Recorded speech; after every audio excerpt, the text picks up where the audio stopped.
cristãos de esquerda versus cristãos de direita. Os cristãos vai debater aí e eu acho que esse debate vai ser bom, tá? Vamos ver. Jesus é de esquerda ou de direita? Tá mais pra esquerda ou tá mais pra direita? Bota aí na tela, Maxwell, bem devagarzinho. Bem devagarzinho, vai. Defender o capitalismo é algo contraditório ao cristianismo. Quem concorda, pode vir.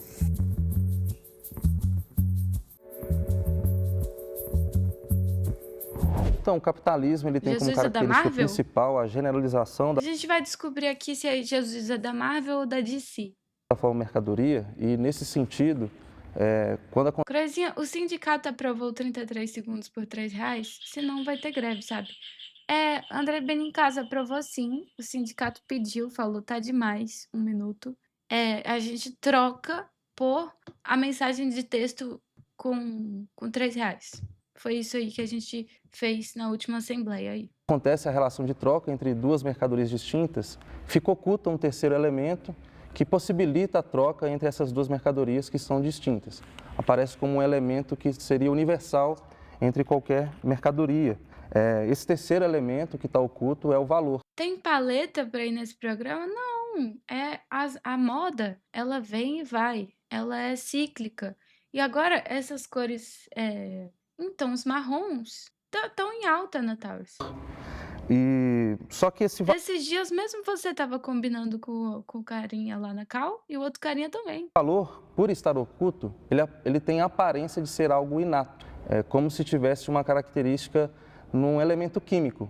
A gente não consegue olhar para uma tabela periódica e perceber Mano, infelizmente esse cara parece o cara do Café com Deus Pai, com teu pai. É Café com teu pai ou Deus Pai? Acho que é teu pai, né? Teu pai. em um elemento o valor daquilo ali para a construção de valor de um bem de consumo, né? Então, para a gente começar a analisar nesse sentido a mercadoria, que é a forma elementar do capitalismo, essa dinâmica do valor aparece como algo suprassensível, não aparece como algo que é possível de ser percebido a partir de uma análise. Debates relevantes e úteis para 2026. Ô, João, eu acho que esse aqui é de verdade. Porque a lógica hegemônica cristã é de direita. Então vem alguém querer contrapor essa lógica hegemônica, entende? É bom. Sensível, né? Dentro da representatividade dos cristãos, que são maioria no Brasil. Cerca de 83%. Gostaram da minha gaiofatada? Então, nesse sentido, essa dimensão suprassensível esconde uma característica de uma realidade que é socialmente construída no capitalismo, que é fruto da energia vital dos trabalhadores que produzem esse bem de consumo. Então, a mercadoria ela aparece enquanto Eu já sou marrom, Cro. Ana Torres, você é foda. Acho que ninguém sabia, mas você acha que eles ligam, Cro? Acho. que tem uma característica inata a ela, que é suprassensível, que seria o valor, escondendo então a força que produziu esse valor nesse processo que, estando oculta, ela só pode ser percebida no momento que essa dimensão do valor se encarna enquanto dinheiro, assim. Então, essa dinâmica do capitalismo, que tem como uma característica suprassensível de uma mercadoria, que é o valor, ela acaba construindo nas relações de produção uma relação. Não, filho, se enrolou. Ó, tô torcendo pra você. Só pra, né? Já tô aqui dizendo com o meu lado, eu tô do lado de vocês, mas você se enrolou pra caralho nessa aqui, hein? Idolátrica com a mercadoria.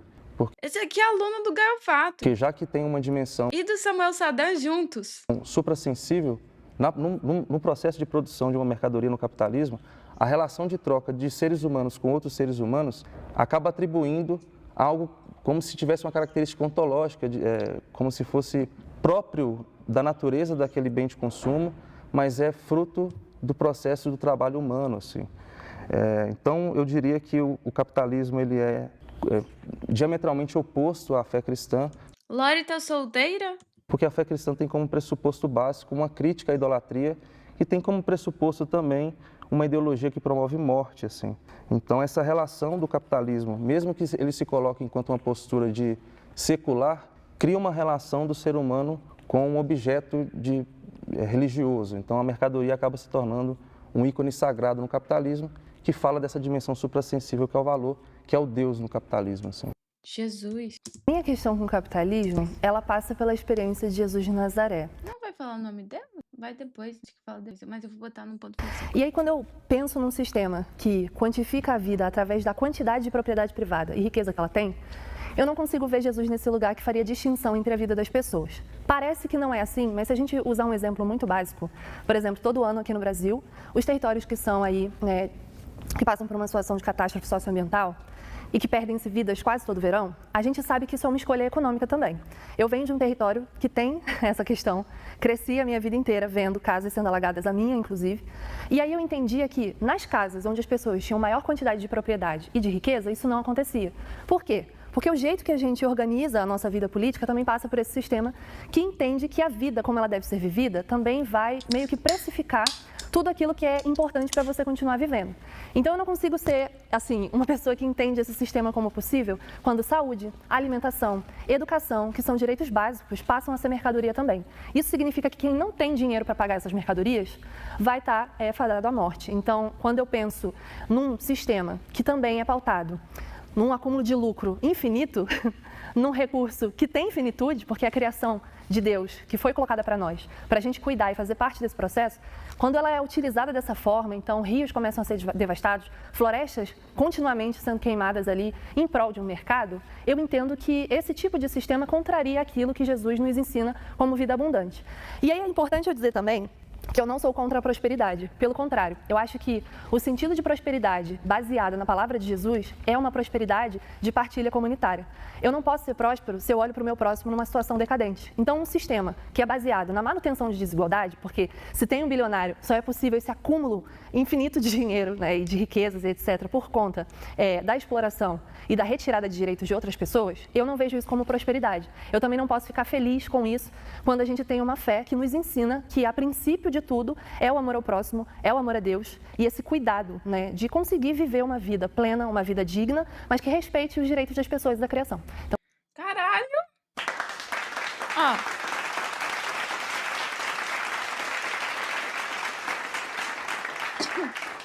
Direta, rápida, materialista, tá? Sem lero-lero, assim, direto ao ponto, falando das condições, trazendo como se faz identificação, porque a questão dos alagamentos, por exemplo, que ela trouxe, é uma questão que afeta muitas pessoas. Logo, identificação, solução, proposta, né? E Deus. Porra, essa menina tem Instagram? por isso eu sou contra. Ó, gente, @PamelaCampos96. Eu vou seguir, tá? Vou até fazer isso agora, senão eu esqueço. Achei zica. Sigam. Pamela Campos 96. Tá aí, tá? Fica a dica aí. Gostei. Gostei. Se vocês puderem seguir a menina. Pode vir os que discordam.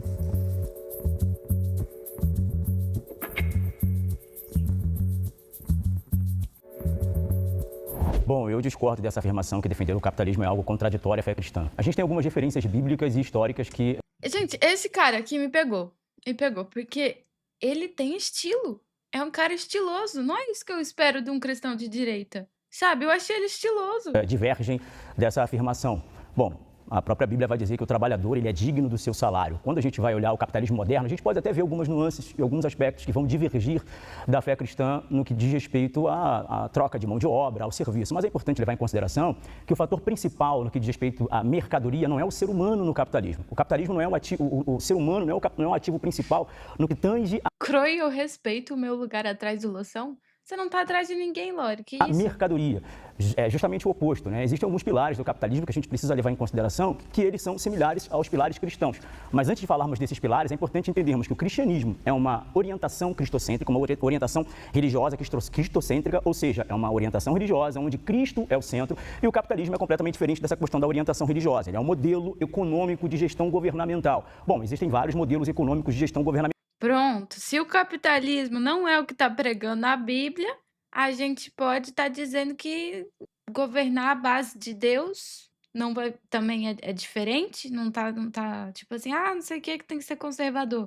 Se é diferente, fundamentais. O capitalismo Nossa, não consegui expressar o que eu quis dizer agora, velho. Que merda. Vai, pode ter termina. os seus defeitos, mas até então ele que se provou mais eficaz em tirar as pessoas da vulnerabilidade social e da vulnerabilidade financeira. Eu sou de um ambiente periférico também, um ambiente de favela, por exemplo, e o capitalismo ele é primordial para fazer com que na favela do Jacarezinho, no Rio de Janeiro, por exemplo, tenha uma pessoa usando o iPhone 17, que é o mesmo iPhone que o Jeff Bezos usa nos Estados Unidos. Ou seja, o capitalismo ele trouxe uma linha de equilíbrio sobre as pessoas de baixa renda a terem acessos que outrora elas nunca teriam, por exemplo, no período medieval ou da era dos reis, das monarquias. Quem era pobre, nascia pobre e morreria pobre. O capitalismo não, ele dá a possibilidade Ele dá a possibilidade de você ser pobre, trabalhar muito mais do que você deveria, ser explorado e ter um iPhone 17, você veja.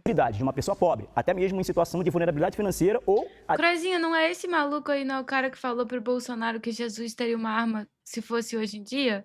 Não sei. até a miserabilidade de fazer com que essa pessoa, por intermédio do trabalho, da meritocracia, dos estudos e da dedicação, ela conseguia atingir e alcançar outros patamares na sociedade. E essa é uma realidade minha, nasci numa favela, periferia da cidade do Rio de Janeiro, e por intermédio do trabalho, do estudo, da dedicação e do esforço pessoal, a gente conseguiu atingir outros patamares. Aí eu falo sobre alguns pilares do capitalismo que a gente também pode discorrer em outras ocasiões aqui. Por exemplo, o trabalho, a iniciativa privada, a propriedade privada e a valorização do indivíduo. O capitalismo ele veio, esse modelo econômico veio para trazer Croio Loção me tirou por nada.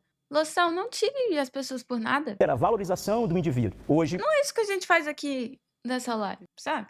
por exemplo, a gente vive num regime, não no Brasil, né? O Brasil a gente vive praticamente, nós somos socialistas com cartão de crédito. A gente não é um regime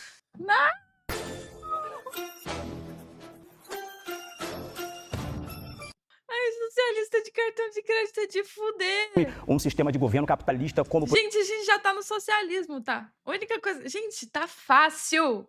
Tá fácil. Tá fácil. A gente só tem que acabar com o cartão de crédito.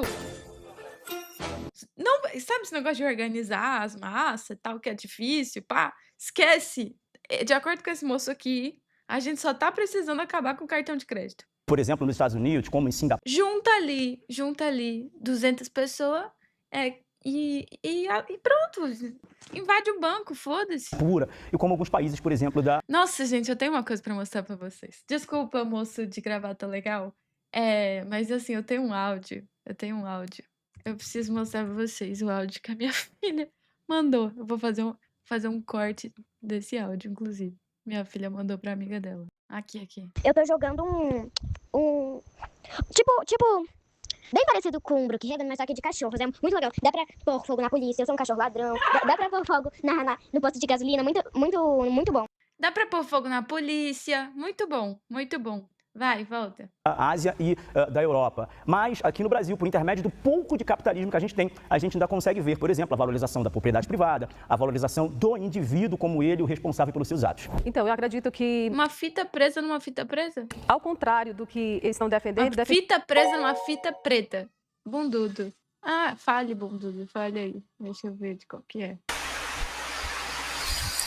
Cro, realmente o fit do rapaz é muito bonito, mas se você reparar a gravata dela, ela vai descendo, aí ela passa e vai por trás e prende no cu dele, você viu? Quê? Eu acho que Não vi isso. o fit é até legal, apesar de ser meio de vilão assim, mas não sei, essa decisão da gravata achei meio esquisita. defender o comunismo, que é contraditório à fé cristã. Até porque Karl Marx não é um exemplo de alguém que possa ser levado em consideração no que concerne ao cristianismo. Então, trazer... Ah, então vamos lá, né? John Locke é. O Smith é. Sabe?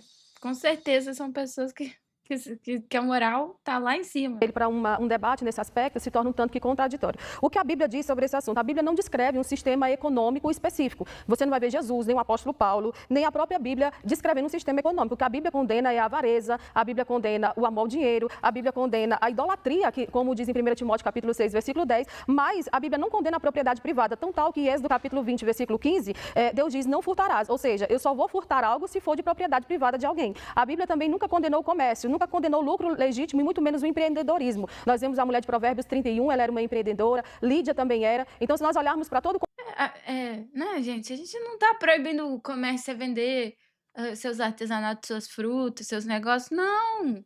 Propriedade privada e propriedade Individual é coisa No diferente. contexto bíblico, a Bíblia fala muito sobre o Eu trabalho. espero que o moço vai responder isso, né? E a Bíblia defende, sim, que nós temos esse direito. Agora, uma outra questão também a ser colocada, que foi dito aqui sobre essa questão do partilhar os bens. A palavra de Deus diz em Atos capítulo 2 que as pessoas compartilhavam, tinham tudo em comum, mas elas faziam isso de uma atitude liberal. Elas não faziam isso como algo que era regulado pelo Estado ou regulado pela política. Eles faziam tudo em comum, eles tinham tudo em comum, eles compartilhavam os seus bens. Então, quando a gente olha para o marxismo e para a defesa do comunismo, nós vemos que ele divide a sociedade entre opressores e oprimidos, ou seja, os ricos são opressores e os pobres são os oprimidos. Mas se nós olharmos hoje no contexto brasileiro, nós temos um monte de gente que era para ser oprimida. Que não é moral, não é moral. É uma classificação pragmática. Estando muito feliz recebendo Bolsa Família e se negando, inclusive, ao trabalho, coisa que já foi feito levantamento aí em muitos estados e na região norte e nordeste. Então, se esse povo de fato é oprimido, a solução não se constitui ou não se encontra em você querer tirar do rico que trabalhou, que batalhou, para você obter. Até porque isso aí se torna mais um roubo do que, na verdade, é uma opressão. Por que ele tá rindo também? Então, a Bíblia ela não divide o mundo entre opressores e oprimidos. Ela divide o mundo entre salvos e não salvos. Então, se nós formos olhar para o capitalismo como algo diferente ou contraditório à fé cristã, eu acredito que o comunismo, o marxismo e essas outras ideologias que de fato são contraditórias e não em si o capitalismo. Então agora, os primeiros... Mas que a palavra de Deus defende muita coisa, né? Geralmente, assim, vocês não estão seguindo essas muitas coisas. Você poderia me responder se come camarão? Porque eu não podia comer camarão. Primeiro round de 3 minutos, administrem como quiserem, podem ir. Maravilha. Gostei muito das discussões que foram levantadas aqui, mas quando a irmã falou sobre a questão dos opressores e oprimidos, a primeira coisa que me veio na cabeça foi o Cântico de Maria, que está lá em Lucas capítulo 1, que Maria fala abertamente na bem-aventurança de estar recebendo o Messias. Ela fala para assim: o Senhor ouviu sua serva humilde, derrubou os poderosos de seus tronos, exaltou os humildes, encheu de coisas boas os famintos e despediu os ricos de mãos vazias. Então, assim, se a gente seguir uma leitura também da carta do Novo Testamento de Tiago, você vai ter uma descrição muito direcionada ao acúmulo de riquezas e aos ricos, sim, porque era uma questão naquele período. Jesus, ele movimentava uma rede de pessoas que estavam desassistidas daquele sistema político e etc, que vocês já sabem. Existe toda uma preocupação com o pobre no Sermão da Montanha. Então, há uma preferência de Deus por aqueles que estão vulneráveis. E aqui eu não quero colocar a população que é pobre, da qual eu faço parte e que também sou cria da Baixada Fluminense, sei qual é esse contexto, num lugar de coitadismo, porque não, a gente trabalha muito, a minha família é de imigrantes nordestinos, todo mundo trabalhou muito, conseguiu se levantar do zero, ocupando um território ali totalmente novo.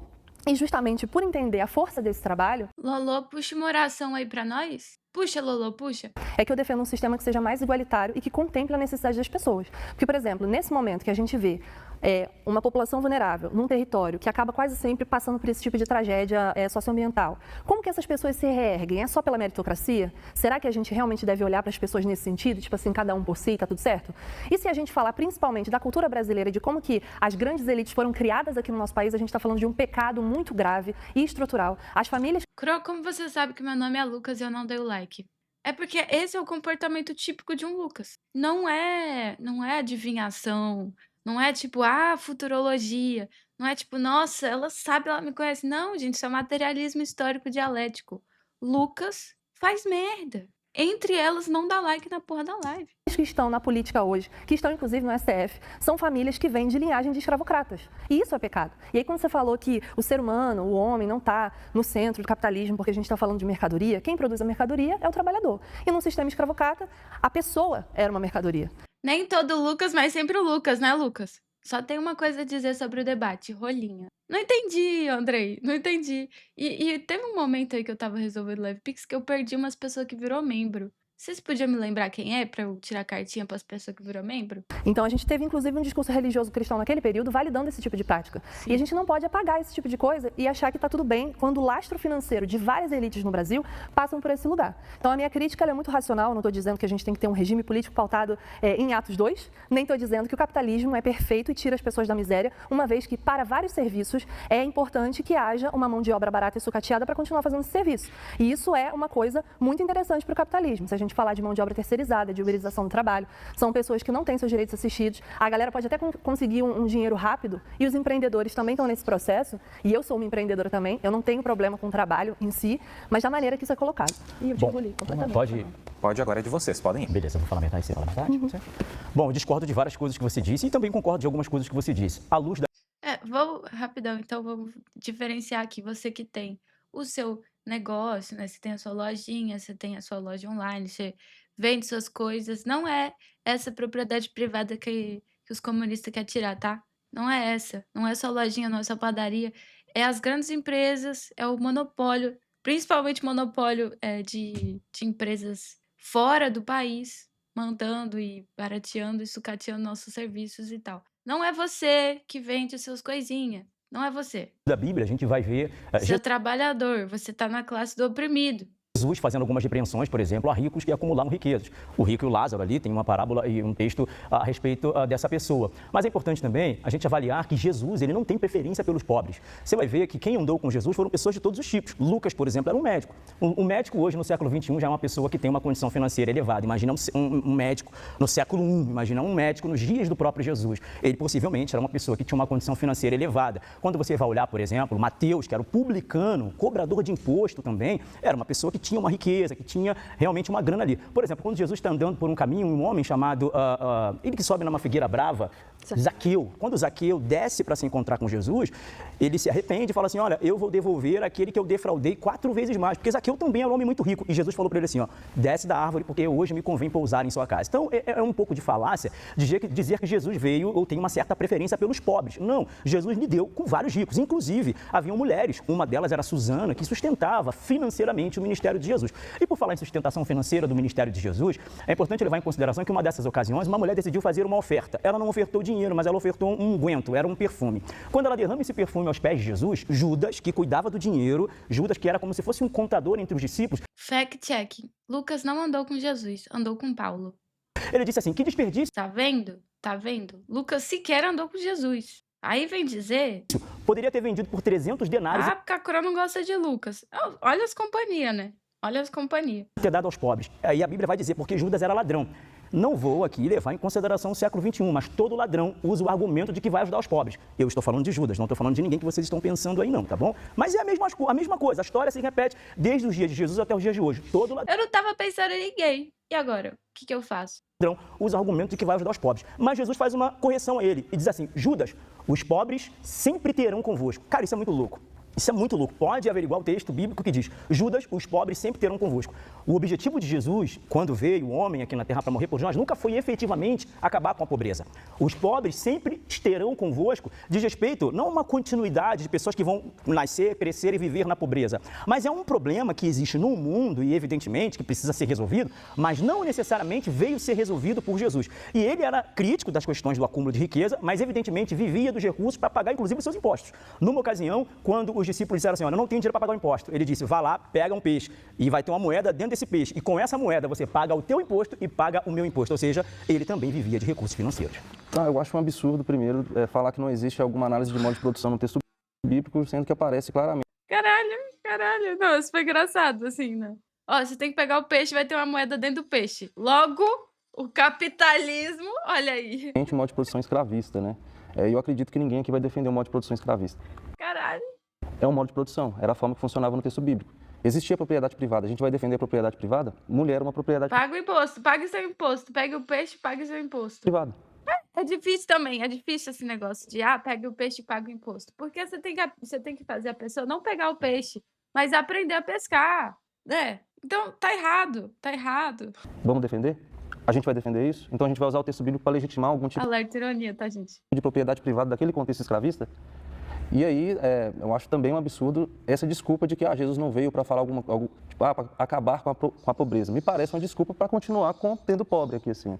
E então, essa dinâmica Sim. também de falar algum tipo de, porque Judas era isso, Jesus era aquilo. Cara, eu acho que quando você pega, por exemplo, a pesquisa do Eric Hobsbawm, Não, e tipo, o cara é cristão e ele tá querendo defender que Jesus não queria que as pessoas comessem? Esquisito. Cordeiro, muito obrigado por renovar o seu membrinho. Vamos pegar sua carta não monogâmica.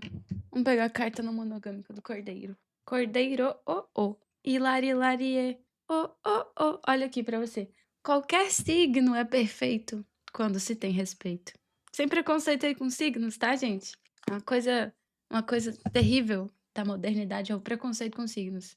ele vai analisar o banditismo social. Só poderia ser morto na cruz uma pessoa que fosse dada como bandido. E Jesus era o quê? Era o peixe.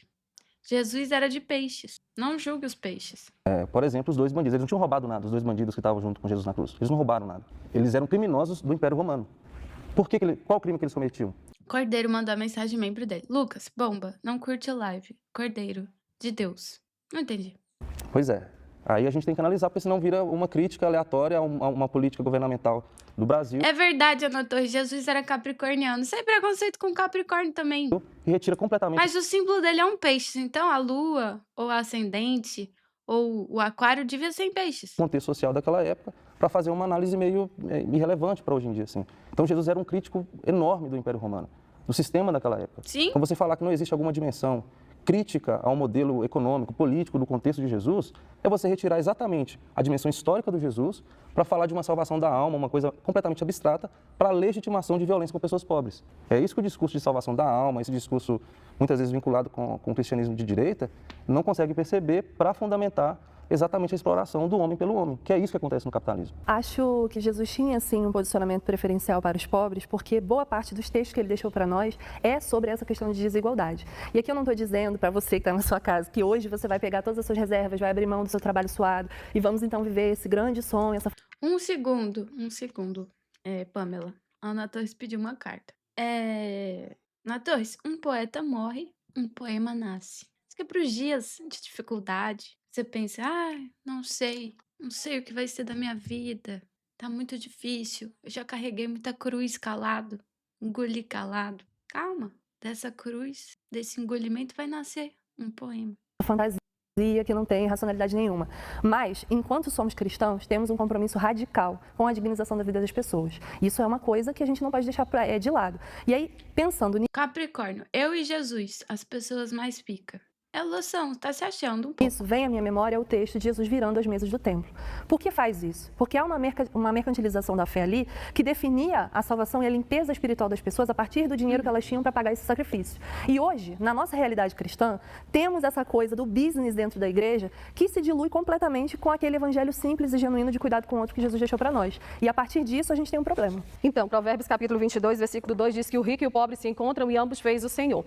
Foram faladas muitas coisas, eu quero aqui só pincelar e pontuar algumas coisas. Em primeiro lugar, a Bíblia de Deus, não foi ele que legitimou a escravidão, pelo contrário, já haviam, e os povos, tanto o povo de Deus, eles contraíam matrimônio com pessoas de outros povos, que coisas que Deus já havia proibido, mas Deus só apenas permitiu, lá no livro de Levítico, nas leis, que as coisas fossem tratadas de uma forma honesta. Então, tal que o próprio Deus diz, tantos anos essa pessoa vai te servir, ao ano tal, ele já está livre de ser escravo seu. Uma outra coisa é sobre a mulher como posse. O próprio Jesus veio para dar legitimidade à mulher, ele deu identidade à mulher, ele deu valor à mulher, e isso não se trata de uma questão contraditória à fé cristã defender que a mulher naquele tempo e naquela cultura ela era tratada de uma maneira e hoje ela é tratada de uma outra forma. O texto que foi lido em Tiago capítulo 5, que foi citado, o próprio Deus está dizendo: o salário dos trabalhadores que ceifam as vossas terras foi por vós diminuído. Mas esses salários, e trazendo para o nosso contexto de hoje, esse salário ele é estabelecido, ele é regulamentado por quem? Por quem está trabalhando, né? E tratando de leis, por quem está no legislativo, no judiciário, enfim.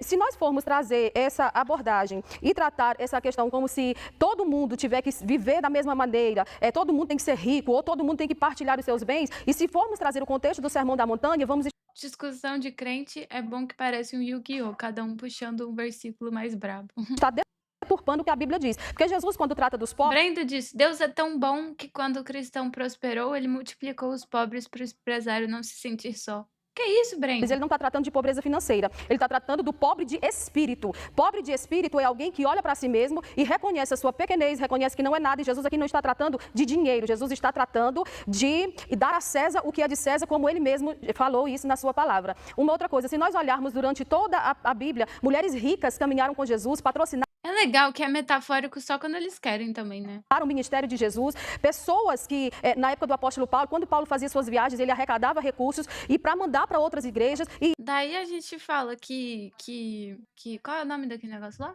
a Arca de Noé era uma metáfora, eles ficam muito ofendidos. Isso não tem nada a ver Mas com pra falar de pobre, não, tava falando pobre de espírito. a abolição do capitalismo, porque a Bíblia não vem para pregar um modelo, um sistema de política. O Evangelho trata de transformação, de regeneração e de mudança de vida. E o problema maior aí não é o sistema, o problema é o coração. O sistema pode ser usado para explorar, mas também pode ser usado para beneficiar. Então, se nós formos olhar o sistema dessa maneira, estaremos sendo hipócritas e usando uma balança enganosa. Então, a minha pergunta em relação à propriedade privada, sobre a mulher e a escravidão, do contexto bíblico, foi porque vocês falaram que o texto bíblico legitima a propriedade privada. Qual propriedade privada? Não tem nada a ver com a propriedade privada dos meios de produção, que é o do capitalismo. Então, vocês estão fazendo uma transferência direta do modo de produção do texto bíblico para uma realidade política atual, sem fazer uma análise do que era o modo de produção do contexto do texto bíblico. Eu amei o sapato desse cara.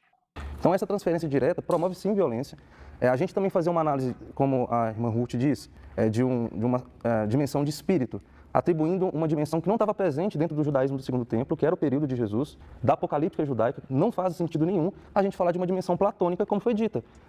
Meu filho, eu quero te ajudar, mas tá difícil. A dimensão platônica, da aristotélica, porra. Não existia essa dimensão de espírito na O Jesus era capricorniano, disso ninguém fala. época do Novo Testamento. Isso é uma atribuição de Platão ao longo da história da igreja. De novo, é uma desculpa filosófica para a gente promover violência com pessoas pobres. É pobre, gente. É pobre econômico. É comida. É 5 pães e 2 peixinhos, tá ligado? É matar a fome do povo. E só depois falar de alguma outra dimensão. Eu acho que tem essa coisa de que quando a gente se coloca para viver a partir do Evangelho, eu concordo com Ruth, há de haver uma transformação, vamos botar espiritual agora nesse cristianismo que a gente vive de uns séculos para cá, mas essa dimensão espiritual, ela arde tanto no nosso coração que a gente não consegue deixar as estruturas como estão. A palavra de Paulo vai dizer o quê? Não vos conformeis com este mundo. Este mundo vive durante muitos séculos em cima de um sistema que valida o sacrifício de vidas que não estão dentro desse mercado. Ai!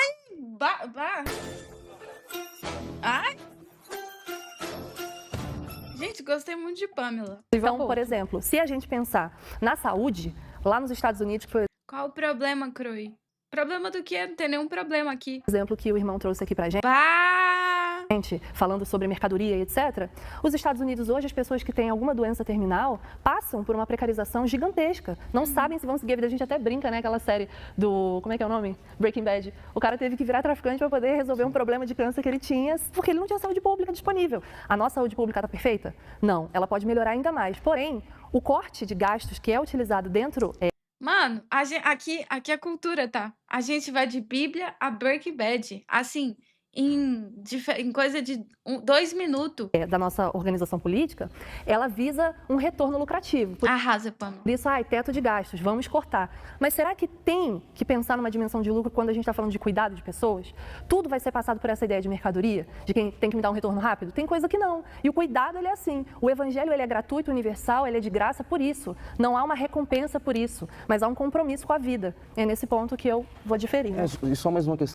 Lino 339. Se inscrevam no canal de Lino 339. Também que foi dito antes de uma dimensão de Tá aí no chat. ascensão do indivíduo, o quê? O indivíduo reificado do capitalismo, que também se transforma em mercadoria nesse processo? Bom, ele falou sobre a questão da dimensão platônica e de termos que não eram e que não são usados, né, naqueles dias, naqueles períodos bíblicos. Por exemplo, a escravidão, que era algo bem legítima, inclusive, dentro daquele contexto de humanidade, que hoje não é. Bom, a gente tem que parar de falar sobre o debate, porque o capitalismo ele é bem depois do cristianismo. Não existia esse modelo de gestão econômica naquele período, era um período monárquico. Mas sabe o que existia? Oprimidos e opressores. O que existia? Servos e senhores. O que existia? Os que fazem as leis e os que obedecem às leis. Sempre teve. Em alguns lugares não. Mas nesse contexto aí que vocês estão conversando, sempre teve. Tinha o que comia e o que passava fome.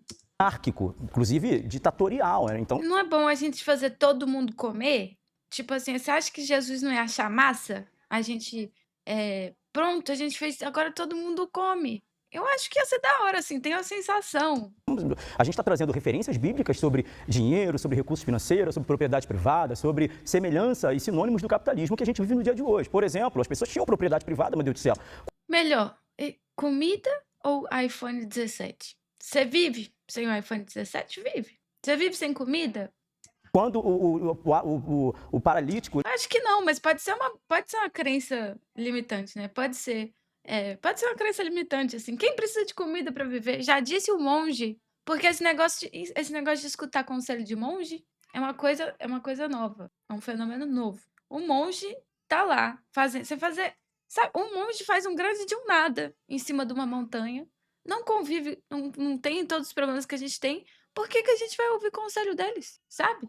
Ele desce pelo buraco do telhado. E os nossos monges nem viver na montanha vivem. Monge Acoin não vive porra de montanha nenhuma. Do telhado de uma casa, a casa de alguém. Quando Jesus, Desculpa, comecei a dissertar aqui sobre monges, né? Volta um por pouquinho. exemplo, porque o capitalismo ele é bem depois do cristianismo. Não existia esse modelo de gestão econômica naquele período. Era um período monárquico, inclusive ditatorial. Né? Então, a gente está trazendo referências bíblicas sobre dinheiro, sobre recursos financeiros, sobre propriedade privada, sobre semelhança e sinônimos do capitalismo que a gente vive no dia de hoje. Por exemplo, as pessoas tinham propriedade privada, meu Deus do céu. Quando o paralítico ele desce pelo buraco do telhado de uma casa, a casa de alguém. Quando Jesus, por exemplo, fala para preparar a Santa Ceia, foi numa casa, é a propriedade privada de alguém. E isso vai se remeter nos dias de Jesus e antes de Jesus. Inclusive, quando se fala sobre a questão do templo, havia uma liturgia, digamos que democrática e respeitando os limites financeiros das pessoas, quando em Levítico, já no Antigo Testamento, no Pentateuco, escrito por Moisés, ele vai delimitar a questão dos sacrifícios. Um que tem condições leva uma ovelha, outros que têm mais condições levam um boi cevado, mas tem famílias que não têm condições e esses vão levar uma rola, uma rolinha, vão levar uma pomba.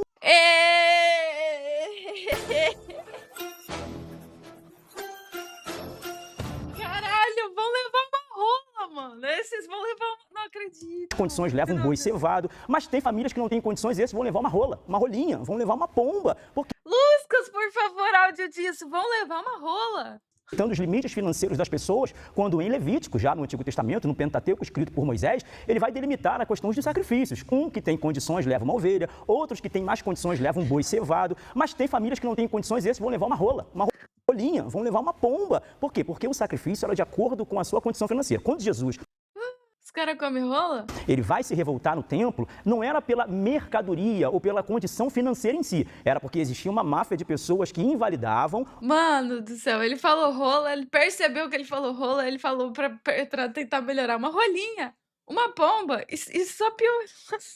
O sacrifício que chegava lá e forçava as pessoas a comprarem outras, porque as pessoas iam no templo uma vez por ano, peregrinavam, às vezes os animais chegavam lá com manchas, com patas quebradas, e era por isso que esses animais, segundo a visão sacerdotal, eles eram rejeitados e aí eles tinham que comprar outro. Aí sim, foi por essa razão que Jesus disse. Bom, tem exemplos básicos até no Antigo Testamento, o próprio José, quando tem uma visão divina, um sonho, o faraó tem um sonho, e José, ele vai interpretar e fala assim, ó, você primeiro economiza aí esse período de 7 anos, e depois, no outro período de 7 anos, que são os períodos das vacas magras, ou seja, da dificuldade financeira, pelo fato de você ter economizado nos primeiros 7 anos, ou seja, gestão econômica, gestão financeira, gestão de recursos, gestão de semente, você vai ter para alimentar a si e para alimentar toda a nação. Foi José, um ministro da economia no Egito, que conseguiu salvar o mundo de uma fome global.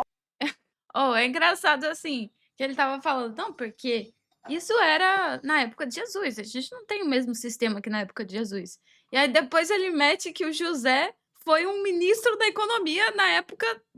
Qual época que ele falou? Do Egito? José, um ministro da economia no Egito que conseguiu salvar o mundo de uma fome global em razão de uma visão que Deus deu para ele. Qual visão? Economiza na fartura, porque na hora da dificuldade financeira você vai ter não só para você, mas para todos os seus familiares. Se isso não for gestão financeira, eu não sei mais o que é, Ruth. O cara era um ministro.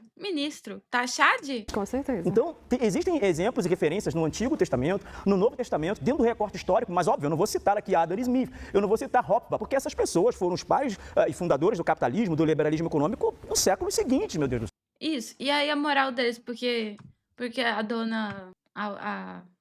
A moça crente aqui, essa na tela, falou que Marx não era bem um exemplo de moralidade. Agora fala aí do Rock Bar, fala aí do Adam Smith, fala. Então, sobre gestão financeira, até para fazer uma partilha comunitária também era necessário uma gestão financeira. Então, isso não é uma característica de um sistema econômico único. Eu acho que quando a gente fala de economia no geral, deve-se haver uma gestão. Se a gente pensar na partilha de Atos 2, por exemplo, a gente vai ter a necessidade de colocar ali nos pés dos apóstolos e dividir de acordo com as necessidades da igreja. E aí você falou sobre a questão do sacrifício. Bom, para mim, na minha opinião, do meu ponto de vista interpretativo do texto bíblico, naquela passagem, Jesus está abolindo o sistema sacrificial. Então, não é uma questão de quem pode trazer um animal perfeito, puro, ou quem trouxe ou vai pagar de novo. Ele está abolindo a lógica sacrificial para que não passe por essa necessidade de um animal ser pago para então eu ser restituído da minha pureza. Jesus, ele se coloca nesse lugar de fim de intermediários, o véu já se rasgou, então havia uma proposta muito objetiva de acabar com essa lógica sacrificial. Então já não vejo por esse lado. Eu só queria entender se para você só existe gestão financeira no capitalismo, assim. Eu não sei o que vocês entendem que é capitalismo, assim. Porque produção de riqueza pode existir com qualquer modo de produção, mas a questão é a técnica. O que o capitalismo trouxe de diferente foi isso. Então, rico existiam desde sempre, só que não era capitalista, né, gente?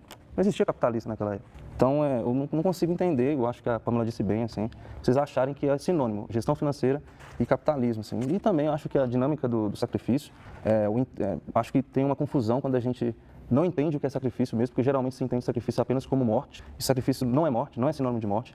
Sacrifício tem identificação, sacrifício tem, você queima o animal, ou o cereal que seja, não tem ovelha, né, no caso, o pobre vai ser o grão, vai ter E a rola? uma rolinha. A rolinha!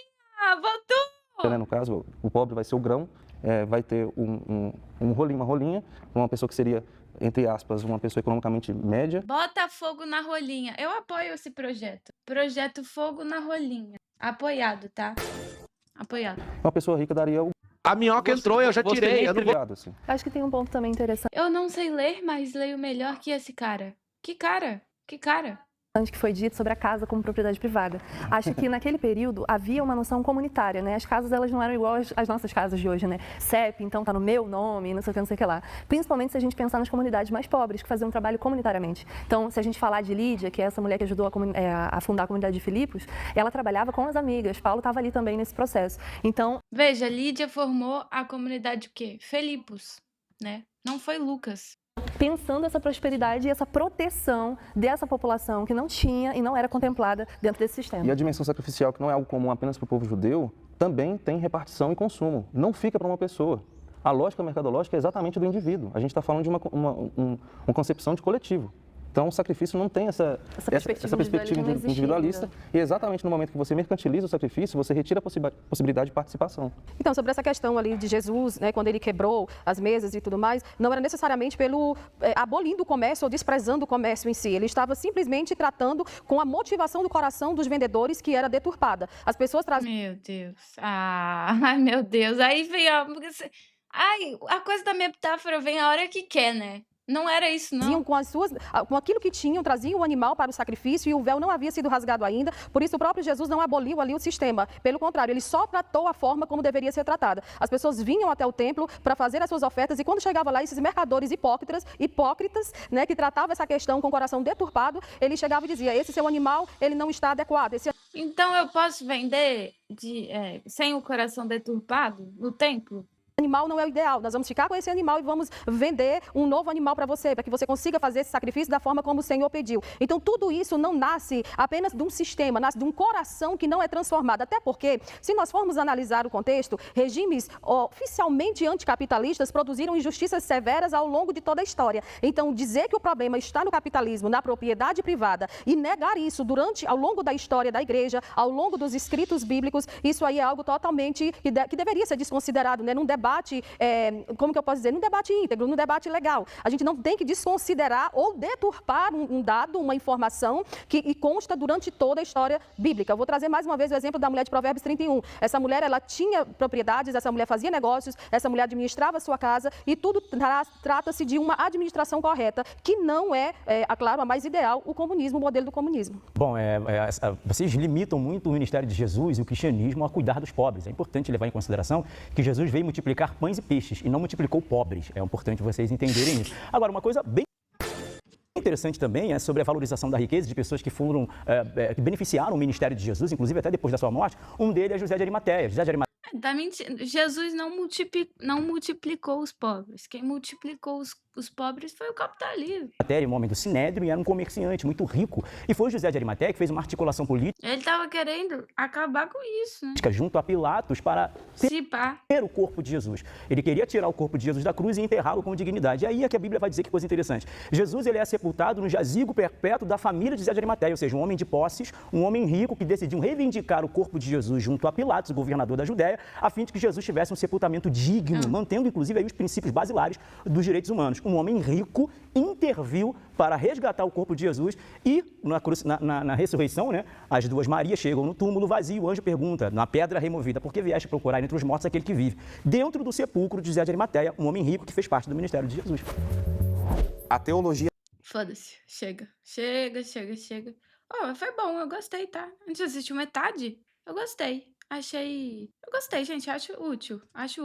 Um pouco, né? Não foi chorume. Natal está colocando aí o símbolo de radioativo, mas eu não achei radioativo, não. Conheci Pamela, gostei muito de Pamela. Estou seguindo ela no Instagram. Eu achei. Tudo bem. Eu já vi coisa pior, né? O Aluco lá do Paulo Cogos defendendo homeschooling.